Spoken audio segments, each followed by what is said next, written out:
nejaké kartička, nejaké... 20. Tak, ako keby si zadok chcel. A pomaličky. Super. Dobre, Karol, super, sa ideš, dobre. Kde ideš? Čo robíš? Chrbátik držím. Čo robíš? Neohni ho. Skúšame. Drž ten chrbátik, Karolina. Chrbát. Neponáhľať sa, nemusíš ponáhľať. Pomaličky púšťaj po stehnách. Nevadí, padne dole, ešte raz. Padneš na zadok. No cvičte, devčence, neboj sa.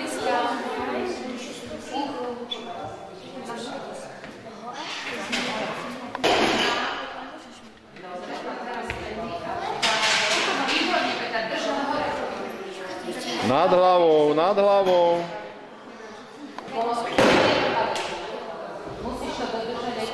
Ruky nad hlavu. Tak, na pätách, dobre, výmena. Posaď sa. Posaď ju.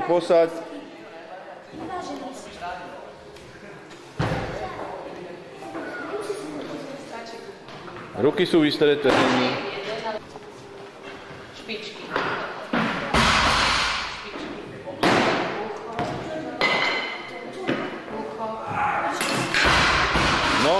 Nohy od seba, tak?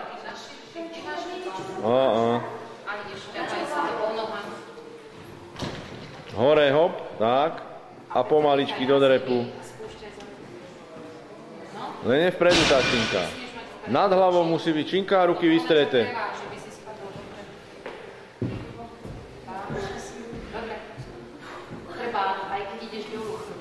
Hore, tak, to je ono.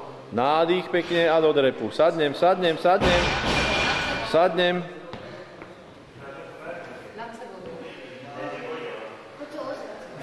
Dobre. Ruky držať, prsty. A keď ideš dole, pozor, chrbát držať, keď ideš dole.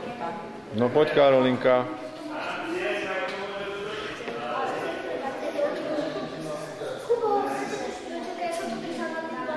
A hore, hop. Nádych a pekne do drepu. Do drepu, kolena od seba, výborne, drž to. Hore, poď hore. Vystreté ruky, tlač, tak, ešte raz. Pomalinky. A hore. Dobre.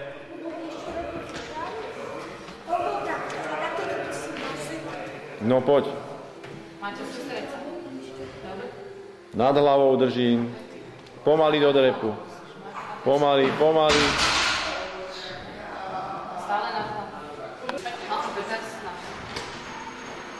Je vpredu tá činka, stojíš úzko stojíš.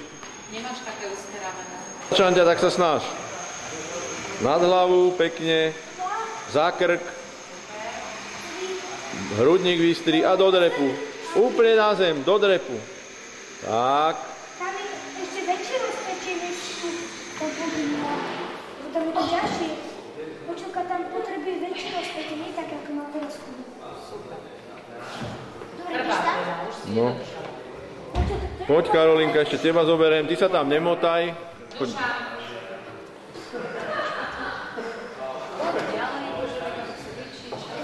Nad hlavu, tak. A pomalinky drep. To je ono. Poď. Zas máš nohy spolu. Dušan. Tak. Nevadí. Aj Peťka je nepadne. Dobre, ty sa už, Karolinka už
Chcela by som vám povedať na začiatok, že bude to niečo také ako otvorená hodina telesnej výchovy.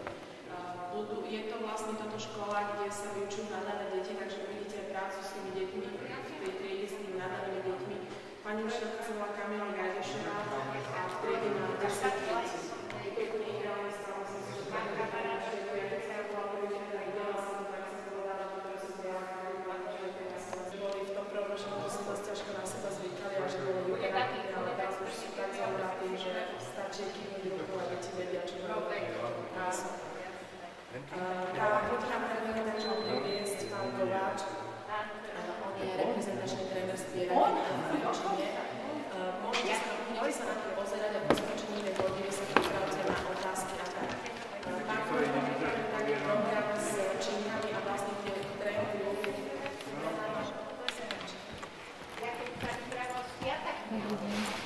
Je vlastne pomoc deťmi, ktorá má hodinu týždenne a s deťmi trénuje vlastne spieranie a je to zdravé udržanie tela, prirodzená zdravá chrbtica. Pán Kováč to robí pomocou takých činiek, ktoré uvidíte. Dostanete letáčik k nim, takže je to dobré aj s ním. Pán Kováč už vám potom povie ďalej, aby som vám ho predstavila, teraz tu prišiel medzi nás. Takže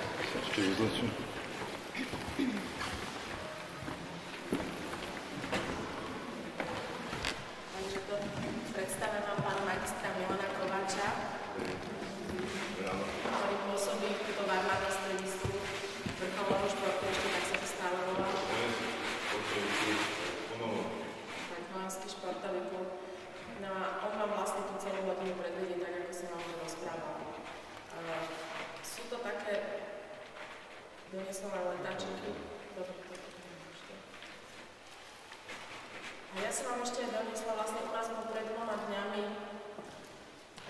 seminár, ten Konto Orange Centrum Filantropie tam malo. Takže ja som vám ešte aj na to by som vám nie doniesla, ale mám bolo nejaké dve tie prihlášky. Pán Kováč to minulý rok skúšal cez Konto Orange a na skreslenie tých hodín ako finančné prostriedky na tie činky by sa dali. Dobre, takže ja už dávam slovo pánu Kováčovi, ktorý vás oboznámi.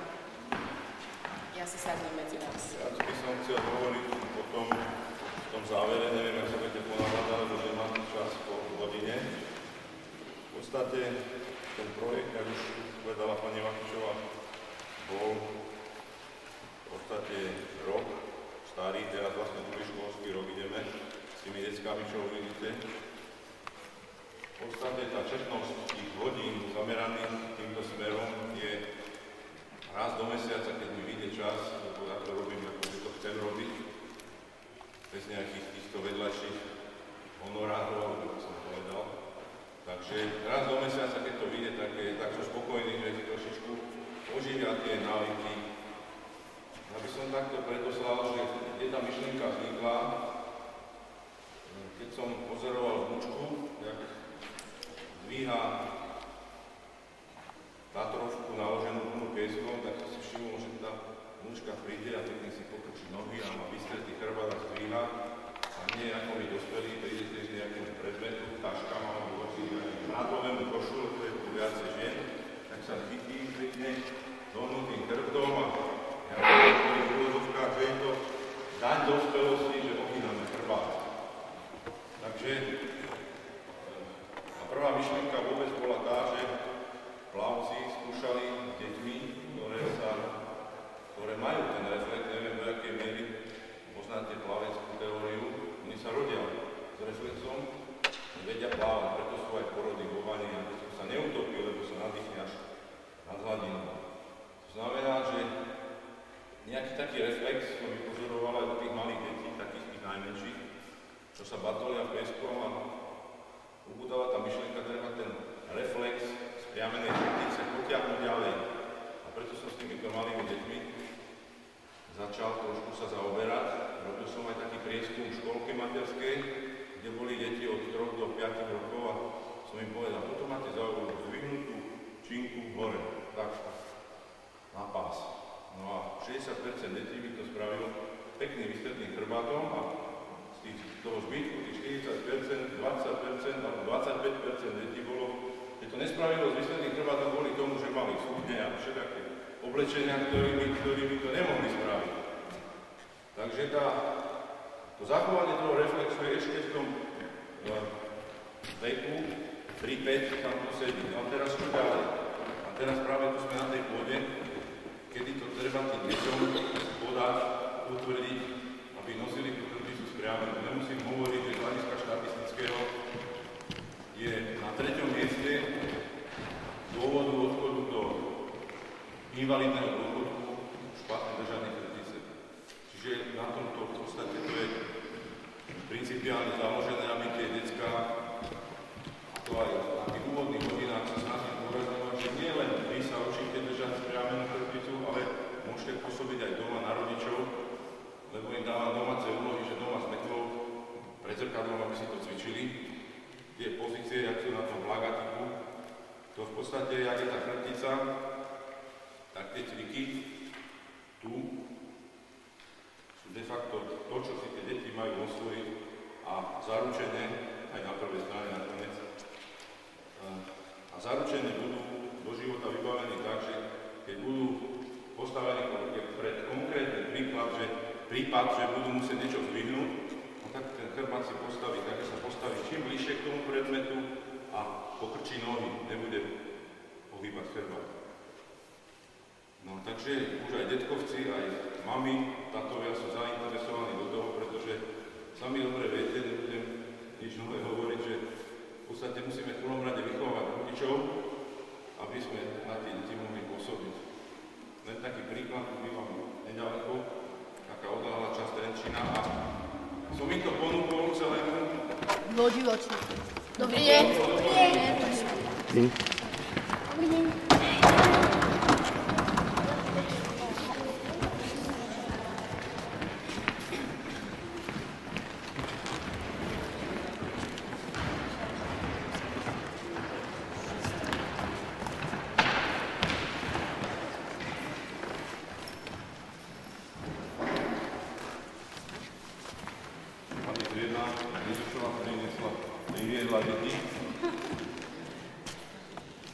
Pozor, v dnešnej hodine nazdar. Takže rýchlo predávam pánu trénerovi. Takže to spraví. No, piesňa. Pravo bok, 3 kolečka a všeobecné rozličenie, áno? Nech sa páči. Ja vidím. Pravo.